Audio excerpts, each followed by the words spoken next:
ለምለም እየፈራችው አልቀርም። ቤዛ ለኤላ መጠጥ አጠጥተው ከሰከረላት በኋላ ወደ መኝታው ክላስም ይዛው ገብታለች። ምን ልትፈጽምበት ይሆን? ለምለም ደርሳባት ቤዛ ተወርዳለች። ባርኮቴ አደይ እወድሻለሁ፣ አሁንም ላንቺ ያለኝ ስሜት ተመሳሳይ ነው በማለትም ለአደይ ነገራት። ለምንድነው በልቤ የምትጫወችበት አደይ በማለትም ባርኮቴ ሲመጣ ሐሳብሽን ቀየርሽ በማለትም ዴቭ ለአደይ ነገራት። ባርኮቴ ፍቅርን አስጠነቀቃት። ሰላም ጤና ይስጥልኝ ውድ የተከበራችሁ የዚህ ዩቲዩብ ቻናል ተከታይ ሆናችሁ ቤተሰብ በሙሉ በያላችሁበት ሰላማችሁ በዘተ ተረፍርፍ ይባል። ሰራተኛዋ አደይ ክፍል 44 ቤዛን በጥፊ ለምለም አጩላት ነበር። ከኤላ አጠገብ እንዳትደርሽም በማለትም እሷ ደግሞ እየፎከረችና እዚህ ቤት መቆየት አልፈልግም፣ ለምን ታፈጡብኛላችሁ? ቆንጆ አይታችሁ አታውቁም ወይ? ኤላዬ እዚህ ቤት አልቆይም፣ ወደ ቤት ይዘኸኝ ሄደም መሰተል ለኤላ ነግሯል። ስላየሁሽም ደስ ብሎኛል በማለትም ኤላ ይነግራታል። አንቺም መሄድ ትቻለሽ ወደ ቤትሽ፣ ቤቴ ክፍት ነው በማለትም ይናገራል ለምለም። እኔስ ልንጣዊ በማለት ደግሞ ሊዲያ ቀበጧ ስትናገር ካንቺ በስተቀር መንጣት ትችላላችሁ በማለት ተከትለው ቤዛ ትሄዳለች። ለምለም ግን አልሄደችም ነበር። ዳር ቆሞ እየተገረመ የነበረው ዴቭ ግራ ገብቶት በእነሱ ጭቅጭቅ ተገርሞ ነበረ። እነሱ ከሄዱ በኋላ አደይና ዴቭ ብቻ ይቀራሉ። አየሻቸው ወይ? አይገርምም ወይ? ጓደኛሽም ዋዛ አይደለችም፣ አንቺም እኔን እወደሽ በቅናት ስትንጨረጨሪም በማለትም ለአደይ ዴቭ ይነግራታል። ቆይማ አንድ ቤት ሆነ ለምንድነው የምትሸሽኝ? በማለትም እሷን እቅፍ ያደርጋታል። ባርኮቴ ከኋላ ድንገት ከችልና ግራ ግብት ይለዋል። ዴቭ ብሎ አደይ ብሎ ሲጣራ ዴቭም ይከፋና ሰላምታም ሳያቀርብለት ካጠገቡ ጥሎት ይወጣል። አደይም እንደዛው ዴቭን ተከትላ ትወጣለች። ባርኮቴ ግራ ግብት ይለውና ሳሎን ብቻውን ይቀራል። አደይ አደይ እያለ ሲጣራ ማና ቤት ይበለው። ደረጁን እየወረደች የነበረችው ሊዲያ ቀበጧ ናኦልና ፍቅር ወደ ቤት ሲገቡ ይገጣጠማሉ። ይህ ውበት ከሰማይ ነው ወይንስ ከምድር? በማለትም ናኦል ለሊዲያ ይናገራል። ይህ ደግሞ ማን ነው በማለትም ደግሞ ለፍቅር ተመልስላታለች። ፍቅር እንዲህ አይነት ጓደኛ አላት እንዴ በማለትም ትናገራለች። ላንቺ አይደለም ትደርሽበታለሽም ስትል ፍቅር ትናገራለች። ወደ ቤት ይዛው ትገባለች። ባርኮቴን ስታገኘው ፍቅር በማለትም ይነግራታል።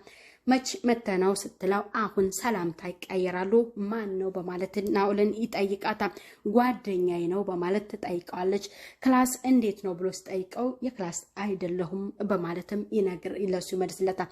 እና ታዲያ የክላስሽ ጓደኛ ካልሆነ ኬት የመጣ ጓደኛ ነው በማለትም በጥያቄ እህቱን እያፋጠጣት ይገኛል። እዚህ ቤት ይቆያል ብላ ለወንድሟ ትነግሯለች። እንዴት ተደርጎ በማለትም እሱም ይቆጣል። አንተ ቤዛን ስታመጣት አማክረኝ ነበር ወይም አንተ ቤዛን ከዚህ ቤት ስታባረራት ነው እሱም የሚወጣው በማለትም ትነግረዋለች። ጥፋተኛው አንተነ ሴቷን ተከትለህ እንደ በግ የመጣው በማለትም ለናኦል ይነግረውና ይናደድና ከአጠገባቸው ይሄዳል። አደይም ባርኮት ጠርቷ ስለነበረ መታ እያዳመጠች ነበረ። ናኦልን ተንከባከቢው አደይም ስትል ቁጭ ብላ ትናገራለች። አደይ ማለት ያንተ ወሳኝ ሰው ይቺ ናት በማለት ለናኦል ትነግሯለች። እንድትንከባከበው ትነግራታለች። እሷም ትሄዳለች። እክላሷ ተቀምጣ ለምለምን እያጽናናቻት ነበር። ቤዛ የባርኮቴ ፍቅረኛ ናት። ምን ይፈጠራል ብለሽ አስበሽ ነው? አይዞሽ አትጨነቂ በማለት ትነግራታለች። እሷ ዋዛ ሰው አይደለችም። ባርኮቴን አትወደውም አታፈቅረውም ብላ እንዲሁም ደግሞ ኤላን ትወደዋለችም በማለት እኔና ኤላ አብረን እየነበርንም የፍቅር ጥያቄም አቀርባለታለችም ስትል ተነግራታለች። እንግዲህ በመጨነቅ የሚሆን ነገር የለም አይዞሽም ብላ የእህትነት ምክሯን አደይ ተለግሳታለች። ክላሷ ተቀምጣ ተንኮል እያሰበች እየነበረችው ፍቅር ከናኦል ጋርም እያወሩ ነበረ። ምክንያቱም ሁለቱን መለያየት እንዳለባትና በባርኮቴና በዴቭ መካከል ገብቶ ጸብ እንዲፈጥርላትም ትፈልግ ነበር። ክላሷ የምትጨፍረው ልጅ እየነበረችው ቀበጧ ሊዲያ ደግሞ አደይን ፍለጋ ብሎ ወደ እሷ ክላስ ሲገባ ድምጿን ሰምቶ ይሄ ድምጽ በማለትም እሷን እየነግራትና እንዲሁም አንቺ ብቻ ነሽ ከዚህ ቤት ቆንጆ በማለትም ለሷ እየነግራታ እቅፍም አድርጓት ነበር። ድንገት ደንግጣ በጣም ትገረማለች። ለምን መተነው እዚህ ክላስም በማለት ተጠይቀዋለች። አደይን ፈልጌ ነው በማለትም እየመልስላታል። አደይን አንተ አትጠራትም ነበር ወይ ወደ ክላሷ ስለምን ትሄዳለህም በማለት ተነግረዋለች። ያው የምፈልገውን ፈልጌ ነዋ ሰራተኛ ክላስ ምን ልሰራ ነው የምሄደው በማለት ለሷ ይነግራትና ጥሏት ይወጣ። ምግብ እየሰራች እንደነበረ ድንገት ከችልና ናኦል ደፋሩ ባለሙያ ሴት እወዳለሁም በማለትም ለሷ ይነግራታል። እንዲሁም ደግሞ እስኪ አይንሽ ላይ ምንድነው ያለው በማለትም ጉንጯን ይሰማታል። በጣም ትናደዳለች። ማነህ አንተ ደፋሩ የኔን ጉንጭ የምትሰማውም በማለት ለሱ ተመልስለታለች። በጣም ይናደዳል። ለምለም ረፊ ተብላ ክላስሽ አንቺ ተኝ ተረጋጊ ብላት ነበርና እሷም ክላስ ሄዶ ይችን ቆንጆ ወጥ ነበር ማድረግ እያለ ጉንጯን ለመዳበስ ሲሞክር ለምለምም በጥፊ ታጮሏል። እዚህ ቤት 2 ጥፊ ቀመስኩኝ እኮ በማለትም እንዲሁም ለፍቅር ይነግራታል። በጣም ተናዷል። ምንም የሚገባቸው አይደሉም። የምትመቸኝ ሊዲያ ናት በማለትም ለፍቅር መልሶላታል። ዴቭም ክላሱ ገብቶ በጣም ተጨንቆ ነበረ። ምክንያቱም የተጨነቀው የባርኮቴ መንጣት ለሱ ስጋት ሆኖበታል። ባርኮቴም ለአደይ የጠየቃት ጥያቄ አደይ አሁንም ላንቺ ያለኝ ስሜት ተመሳሳይ ነው እወድሻለሁ በማለትም ለአደይ ሲነግራት እሷ ደግሞ በፍጹም ሊሆን አይችልምም በማለት ተናግረዋለች። እሱ የፍቅር ጥያቄ እንዳቀረበላት በመካከልም ያቺ ቤዛ እንደመጣች ሐሳቡን እንደቀየረ እንደጠየቃትም የፍቅር ጥያቄውን እንዳልተቀበለችው እቤት መታ ግን የባርኮቴ ፍቅረኛ ነኝ እንዳለችው ሁሉ ያንን ይነግራታል። አንተ እኔን ስታይ የሚሰማህ ስሜት ከሆነ እኔ ከዚህ ቤት እወጣለሁ በማለት የኔና ያንተ ነገር አብቅቶለታልም ቤዛን ተንከባከባትም ስትል ተመለሰለታለች። ዴቭ ክላስ ትሄድና ለዴቭ ምንድነው እያለችው አደይ መጣሽ በማለትም ልክ እንደተኛ ሷን ሲያት ይነቃል። ባርኮቴን ስታይ ቀድም ደብሮህ ነበረ በማለትም ትነግሯለች። አዎ መጣ በማለትም ለሱ ምንም የምደብቀውም ሐሳብም አልነበረም። አዎ መጣ በማለትም ይመልስላታል። ቤቱ አይደለም እንዴ ብላ እሷ ተመለስለታለች። አሁንም እንደሚወዳትና እንደሚያፈቅራት ለአደይ ሲነግራት እሷ ደግሞ በእህትነት መልክ ብቻ እንደምትቀርበው ለሱ ትነግረዋለች። አንቺ ለምንድነው በእኔ ልብ ላይ የምትጫወቹስ? ባርኮቴ ሲመጣ ለምን ሐሳብሽን ቀየርሽ? በማለትም እጇን ጭብጥ አድርጎ ለሷ እየነገራት ነበር። እናንተ ሁለታችሁ መካከል ምንም ልዩነት ሊፈጠር አይገባም። እናንተ እንደነበራችሁ ተቀጥላላችሁ። እኔም ደግሞ ልክ እንደ በፊቱ እህታችሁ እሆናለሁ። እትዬ ትንጣና አደራዬን ተወጥቼ እኔ ሌላ ቤት ሄጄ እሰራለሁም አደራዬን አስረክቤ በማለትም ለሱ ስትነግረው በእኔ ምክንያት ነው አይደለ በማለትም ዴቭ እዚህ ጋር ይበሳጫል። ምክንያቱም ከሷ ብዙ ነገር እየጠበቀ በመካከል ደግሞ ባርኮቴ ስለመጣበት ተናዷል። ክላሷ ሄዳ ተቀምጣ ነበረ። እዛው እሱ ደግሞ አስጠንቅቃት ነበር። ለምለም ወደ ፍቅረኛዋ ቤት ለመሄድ ወስና ቅድም እዚህ የፍቅር ጓደኛ ነኝ ብሎ መጥቶ ነበረ። ክላስሽን ዝጊ ተጠንቀቂ ስትል ለአደይ አስጠንቅቃታለች። ልክ እሷ ወደ ፍቅረኛዋ ወደ ኤላ ጋር ስትሄድ እሷ ምንድነው ክላሷን ልትዘጋ ስትል ወደ ክላሷ ሊገባ ሲል እኔ ስልመጣ ልትዘጊው ነበር አይደል አደይ በማለትም ለአደይ ይነግራታል። አደይ ልግባ በማለትም ይነግራታል።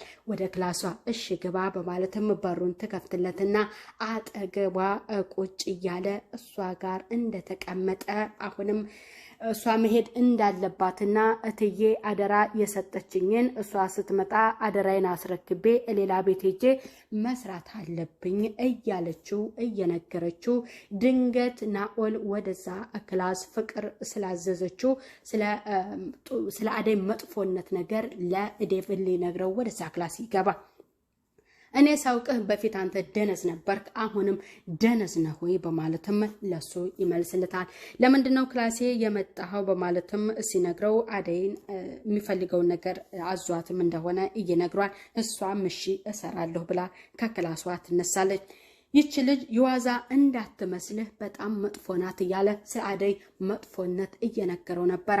እሱ ግን እዚህ ጋር ሊያምነው አልቻለምና ይህንን ድርጊት የምትፈጽመው ፍቅር ናት አይደለ በማለትም ወደ ፍቅር ጋር ለመሄድ ዴቭ እየነሳል።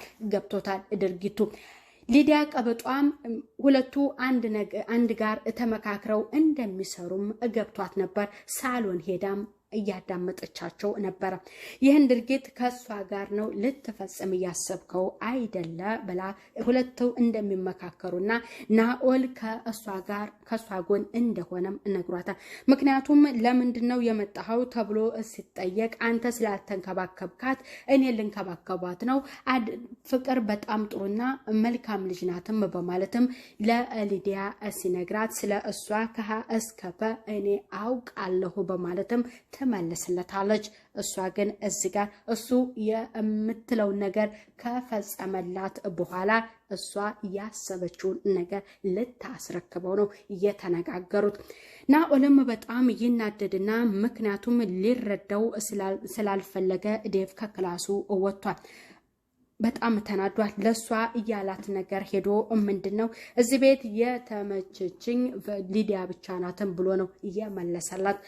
እንግዲህ ያቺኛዋ ተንኮሏ ደግሞ በኤላ ቤት ሄዳ ከረጅም ጊዜ በኋላስ ለምን ሄደሽ ለምን መጣሽም በማለትም ባርኮት ሚስት ለቤዛ ነግሯታል ማለት ነው።